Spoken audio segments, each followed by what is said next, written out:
PCB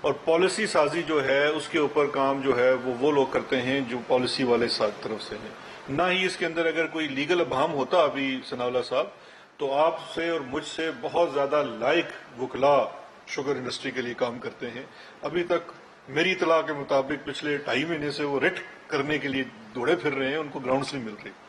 تو اگر اس میں کوئی اس قسم کی لیگل ایشو ہوتا تو وہ ایک بات ہوتی. دوسرا سوال آپ کا بڑا اہم ہے. میرا نہیں خیال کہ پاکستان تحریک انصاف کی اس چیز کے اوپر آپ کو ڈاؤٹ ہونا چاہیے کہ روایات بھی ہم نے قائم کی اور انشاءاللہ روایات کی پاسداری بھی ہم کریں گے. لیکن میرا یہ خیال ہے کہ اس میں تھوڑا سا آپ زیادتی یہ کر رہے ہیں کہ ہم اس کی چیزوں کو دیکھ لیتے ہیں کہ جو آپ نے اسد عمر صاحب کے بارے میں سوال کیا. شوگر کمیشن کے مطابق, اس رپورٹ کے مطابق, جس وقت ایکسپورٹ کی اجازت وفاقی حکومت نے دی, ملک میں جو ایکسیس سٹاک موجود تھا, شوگر کمیشن یہ کہتا ہے کہ جو آپ کی قیمتوں میں بڑھوتی ہوئی, مارکیٹ مینیپولیشن ہوئی, اس چیز کو استعمال کر کے کہ ایکسپورٹ کی اجازت دینے کی وجہ سے ذخائر کم ہو رہے ہیں. لیکن انہوں نے یہ ایگری کیا کہ اس سے ذخائر کم نہیں ہوئے. نمبر 1 یہ.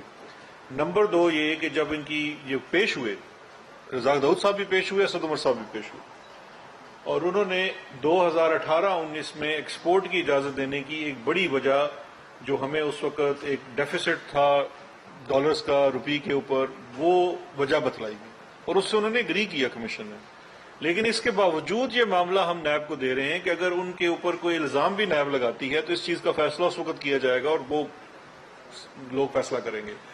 دوسرا, پنجاب کی بات میں جو چیز ہے, اس میں پنجاب میں انہوں نے جو سبسڈی دی, جو کمیشن کہتا ہے کہ جو سبسڈی دی اس کے اندر کاسٹ آف پروڈکشن اسیس نہیں کی.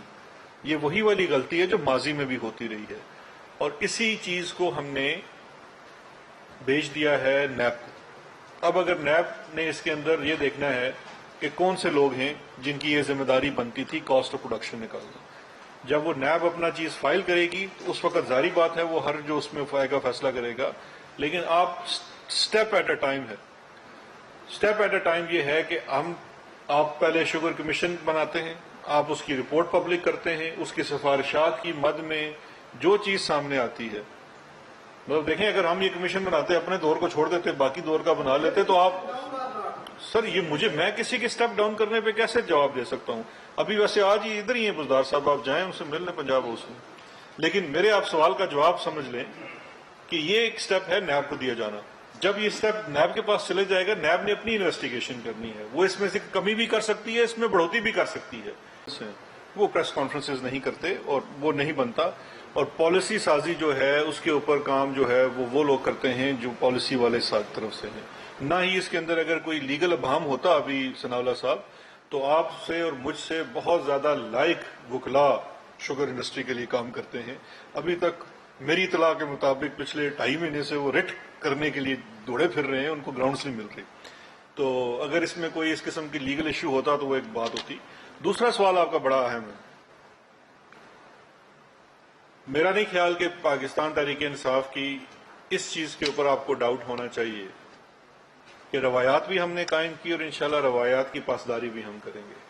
لیکن میرا یہ خیال ہے کہ اس میں تھوڑا سا آپ زیادتی یہ کر رہے ہیں کہ ہم اس کی چیزوں کو دیکھ لیتے ہیں کہ جو آپ نے اسد عمر صاحب کے بارے میں سوال کیا. شوگر کمیشن کے مطابق, اس رپورٹ کے مطابق,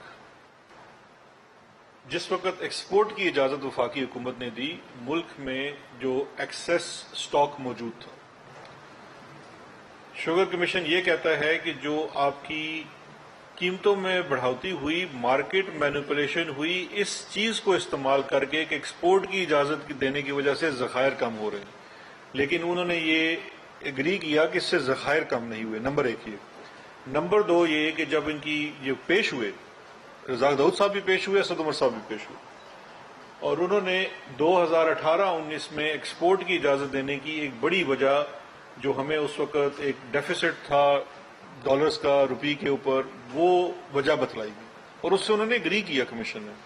لیکن اس کے باوجود شوگر کمیشن یہ کہتا ہے کہ جو آپ کی